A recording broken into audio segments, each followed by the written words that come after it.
Muy buenas, estamos aquí con el señor Mestre, con el profesor Mestre. Seguimos conversando con él sobre el tema de la relación entre sobreendeudamiento y salud. ¿Tener ansiedad y deudas van de la mano?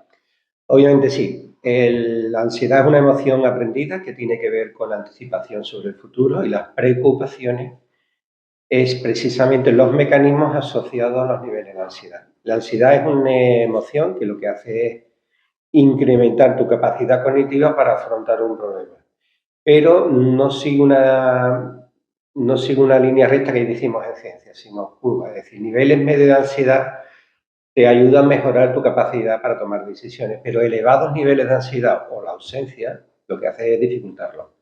Entonces, cuando tienes un endeudamiento y sobre todo un sobreendeudamiento, el nivel de preocupación es muy elevado, con lo cual eleva los niveles de ansiedad que al final lo que hace es entorpecer la toma de decisiones y saber qué hacer en ese momento para solventar el futuro. Por supuesto, está muy conectado. ¿Tú quieres decir que dependiendo del nivel de sobreendeudamiento que tengas y de la ansiedad cómo le afecte, así es el resultado mental, digamos, y el afecto a... Correcto, es más una percepción de la persona que una cuestión objetiva que tú puedas tener, porque todas las personas tienen diferentes niveles de percepción y de afrontar el estrés o la ansiedad, más en este caso. Entonces, él lo que percibe es que no sabe cómo afrontar en un futuro inmediato, medio o a largo plazo, la situación económica que él padece. Luego, en un caso de sobreendeudamiento, él no ve salida, se llama principio de indefensión aprendida, es decir, no sabe cómo defenderse ante las contingencias del ambiente. Entonces, esta excesiva preocupación es lo que lo eleva a niveles de ansiedad como consecuencia de la situación financiera que él tiene. Si la ansiedad en sí te puede llevar a tomar malas decisiones. La ansiedad te puede incluso llevar a no tomar decisiones, que puede ser otra de las situaciones. Entonces, cuando uno se ve en esta situación de que no sabe el camino que puede seguir, porque tome el camino que tome, no ve una salida con esperanza, que hay que decir, hacia la situación que él tiene, lo que yo le recomendaría a este tipo de personas es que se asesoren bien por personas expertas y que se dedican a ello, a este tema de las segundas oportunidades, porque entre otras cosas ellos han visto situaciones muy parecidas, incluso peores, a las que ellos viven. Entonces, cuando ellos ven una puerta a la esperanza y ven una situación factible, entiendo que a medio y largo plazo, porque las soluciones cortas en este tipo de casos no existen, ¿no? Ahí hay que ser muy claros con ellos, pero cuando ven esa salida, ven esa ventana a la esperanza, la situación prácticamente mejora ya desde el principio en que ellos perciben esa posibilidad. Entonces empieza a reducirse los problemas de ansiedad y a mejorar su situación personal. Pero también le recomiendo a estas personas que si tú pides asesoramiento a este tipo de profesionales, No sean lo obedientes. inteligente es seguir el asesoramiento que te proponen. Sean Entonces, obedientes. claro, estas personas se basan en tu éxito, no en tu derrota. Luego ellos son los principales interesados en que esta situación se solvente a tu favor. Con lo cual, entiendo yo también que cuando una persona ha vivido situaciones similares a la del cliente, tiene ya cierta experiencia en saberle hacer entender en que esto tiene salida y es posible. Y ser muy honestos con ellos desde el principio podría ser otro factor importante.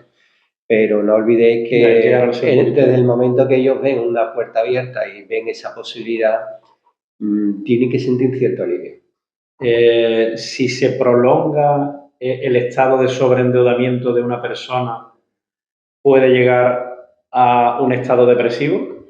Correcto, porque digamos que al aumentar los niveles de ansiedad y de estrés percibido, lo que aumenta es una sustancia neuroquímica que tenemos que es la catecolamina. La catecolamina es como un estresor en la mente que genera una alta activación para afrontar los problemas.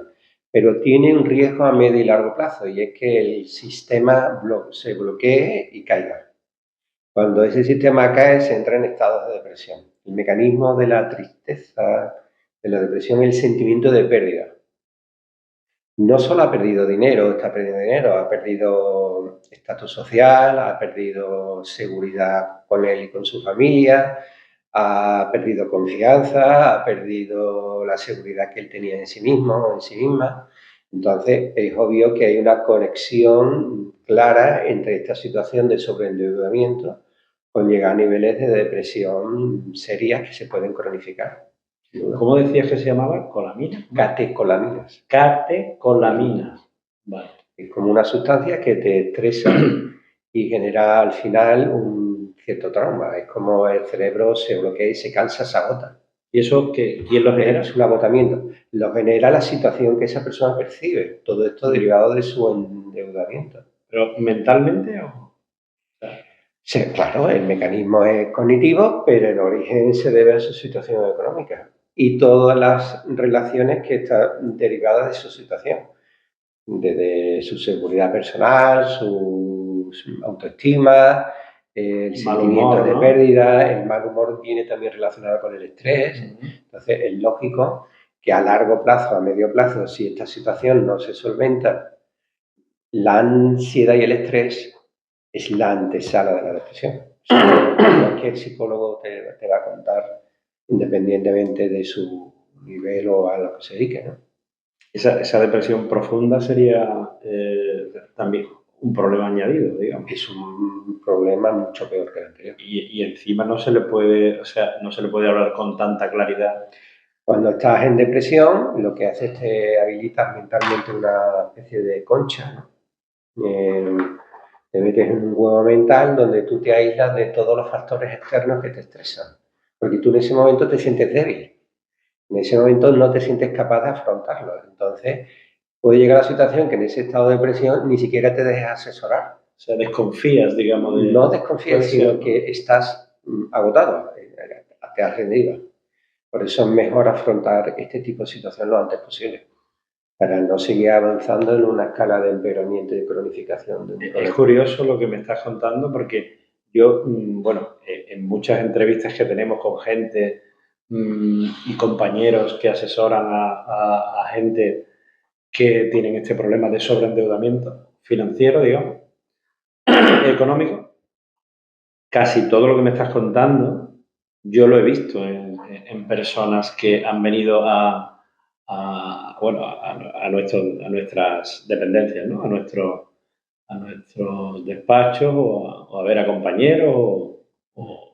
Hay dos mecanismos muy importantes que podría hacer este tipo de profesión y no cuesta mucho, que es fortalecer ciertas cualidades cognitivas mentales que todos tenemos en mayor o menor medida. Primero, la esperanza. La esperanza se relaciona negativamente, a mayor esperanza, menos posibilidad de tener depresión. Y el entusiasmo, es decir, transmite un entusiasmo en el sentido de que esa persona, yo le estoy convenciendo positivamente con mi energía de que soy capaz de ayudarle a salir de la situación. Y entonces también se reduce mucho. Crearle un poco de ilusión, ¿no? La ilusión, si lo quieres llamar ilusión, sí. Porque le das la energía que le está restando la situación. Entonces, ser capaz de transmitir eso creo que es un valor añadido al profesional que se dedica a este tipo de cosas. Y no requiere ser psicólogo. Capaz de transmitir a la persona, oye, esto tiene solución. No es el primero que ha llegado a esta situación. Hemos tenido incluso situaciones peores y ha salido adelante. Y vamos a poner una dinámica y una energía positiva y un entusiasmo, porque la ley incluso ha mejorado, como has comentado antes, el año pasado en septiembre, con lo cual vamos a cortar la situación. Oye, esto ayuda más de lo que crees, ¿no? Porque la persona empieza a confiar en ti y a colaborar mejor con nosotros, ¿no? Porque estás mostrando en una dinámica que él empieza a ver la relación entre la situación y empeorar su salud mental. Y esto también se puede resolver así, confía en nosotros. La gente viene siempre con muchos miedos. O sea, claro, miedo a perder mi casa. Los miedos están aprendidos de situaciones, de sus fracasos con las entidades financieras y de sus fracasos con las tomas de decisiones que ellos tomaron. Entonces, confiaron en ellos y, bueno, en cierto modo, claro, la mayoría de las veces, claro, el banco lo que vende es esperable por nosotros. Entiendo que tiene que ser esperable por nosotros, que se sientan inseguros y no lo vean del todo claro, pero Por eso es importante que ellos tengan evidencia de que otras situaciones han podido ser solucionadas, y estoy seguro que muchos de los clientes que os vienen por el boca a boca. Totalmente. Y el boca a boca es la publicidad más poderosa. Totalmente de acuerdo. Alguien que yo creo, sé por lo que ha pasado, me ha recomendado venir aquí. Eso ya es un punto muy importante. Totalmente de acuerdo contigo. Otra de las preguntas que quiero hacerte, que creo que tú estás muy, muy, muy metido en ese tema y sabes perfectamente las consecuencias de cada cosa, es, sin duda, sufrir un sobreendeudamiento tiene efectos colaterales en el entorno. Sí, hasta ahora hemos estado hablando del funcionamiento personal. Hemos estado hablando de cómo le afecta a la persona. Pero no hemos tocado de cómo le afecta a la persona con su funcionamiento, con su pareja, con sus hijos, con la familia, con los amigos, etc. Porque aquí se añade otro tipo de emociones, además de la ansiedad, que es la vergüenza, la culpa. Así. Claro, la vergüenza es una emoción muy negativa, muy autodestructiva. ¿Por qué? Porque es una visión social de donde yo observo o percibo que la gente, yo no doy el estándar que la gente espera que yo debería de dar. Yo no estoy al nivel que yo estaba antes y estoy por debajo de lo que yo puedo dar. Ajá. La vergüenza es una emoción pública, es decir, la gente... Yo pienso que la gente es consciente de mi situación, O sea, mientras que la culpa es privada. Lo percibe más, digamos, la gente. ¿Tú crees que la gente lo percibe más, digamos? Puede pensar esa persona que la gente es consciente de su situación, porque obviamente llega un momento que la gente lo sabe. Pero también lo sabe tu familia y lo saben tus amigos. Sí, Entonces, viene estados emocionales de retraimiento, de huida, de aislamiento, ¿no? aislamiento, de quererme escapar de la gente, de que no quiero que la gente sepa de mi situación, porque entendemos que es una situación difícil para todo el mundo. Entonces, la gente piensa que la culpa es peor que la vergüenza, y no, es peor la vergüenza que la culpa. La culpa la llevas tú contigo y nadie percibe. Es una autoculpa, digamos. Es algo privado. Sí, sí, sí, sí. Mientras que la vergüenza es algo público. Entonces hay una conciencia colectiva de mi entorno donde saben que tenemos problemas. Y entonces, obviamente, ese mal funcionamiento se traslada a la familia, con los hijos, un mal humor, un retraimiento, un aislamiento, el huir de esa situación. Eso es, digamos, o sea, es como una especie de victimismo, ¿no? Pero, y por otro lado hay una crueldad, ¿no? O sea, la gente es un poco cruel, ¿no? No tiene por qué ser victimismo, porque victimismo es la tendencia de la persona a culpabilizar a los demás de su situación. Sí. No, esto es que yo tomo conciencia de que la gente sabe cuál es mi situación y que mi imagen de cara a ellos, te lo crees, mi digamos, relación y funcionamiento con ellos ha disminuido a raíz de esta situación en la que yo siento un poco de vergüenza. Exacto. Sin embargo, podíamos cambiar la situación y usar esa energía que él se autodestruye para construir un nuevo futuro, para hacerle generar un amor propio. Yo esto lo voy a hacer con amor propio, no con soberbia, ni con, sino amor propio. Yo he salido de estas situaciones, yo he llegado a esta situación, pero también sé y puedo salir de la situación. Y en vez de verlo como una vergüenza, decir, lo acepto, lo entiendo, pero voy a demostrar también a este grupo y a este entorno de que yo soy capaz de salir de esta situación. Y lo que podía haber sido un problema genera una mejora de tu credibilidad, de tu funcionamiento. Es decir, todo lo puedes tornar la vuelta. ¿Cuántos jugadores o tenistas o deportistas han sido en una situación y después han conseguido revertir la situación usando su amor propio? Es decir, he salido y he regresado y la gente, lejos de criticarte tu primera, aplaude la segunda. Se fija más en tu determinación y resiliencia que, ay, que mira, que yo no, que... ¿Me entiendes? Sí. Es decir, por eso podemos convertir la vergüenza en un camino justo al contrario, un camino a su reivindicación como persona. A la gente le gustan las películas, las historias donde al final las cosas salen bien y tú te conviertes en héroe de tu situación. Es una película. Y conviértete en tu héroe mismo. Suele ser tú mismo héroe y protagonista de tu película. Porque a todo el mundo le gustan esas finales de reivindicación. Yo por ahí le vendería un poco mejor la base. Vamos a tratar de construir en vez de señalar. Muy interesante el prisma, ¿no? O sea, muy interesante la forma de cómo ves este tema, ¿no? Por eso he hablado del entusiasmo. Es decir, puedes convertirte en el protagonista de una situación y revertir tú la situación, ¿sabes? Vende tu historia. Yo cuando he trabajado con alcohólicos anónimos, que es una situación de amplia vergüenza, ellos se reivindican mucho a sí mismos, porque la gente no es capaz de entender lo que afecta al entorno a una persona alcohólica. Y entonces ellos primero se autoseñalan, pero después te cuentan su camino de superación. Y lo viven con una ilusión y un entusiasmo que a veces puede decir uno, bueno, tu mujer sí que era una verdadera héroe. Sí, pero mi mujer no conoce el infierno que yo he vivido. ¿Vale? Entonces ella ha vivido otro infierno, pero no este.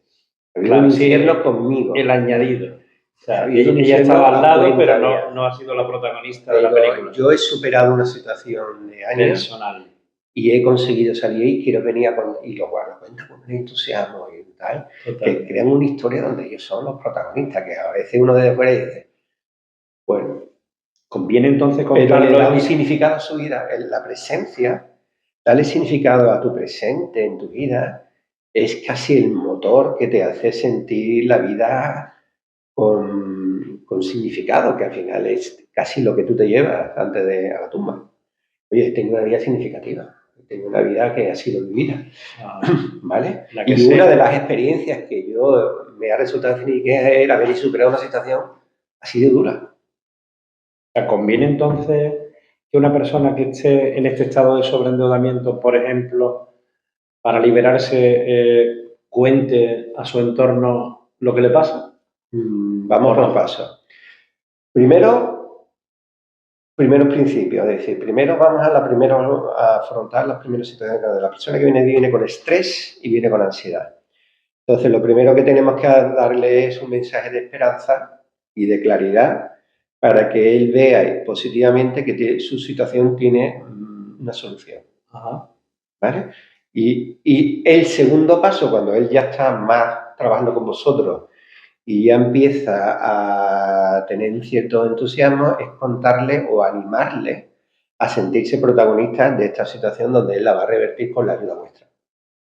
Perfecto. Pero que el protagonista es él. Porque él sigue una determinación, sigue una asesora y él poco a poco se va a empoderar y eso le va a ayudar a sentirse mejor. Que él lo cuente o no lo cuente es una decisión de él. Obviamente, si siente vergüenza es porque él es consciente de que los demás lo saben.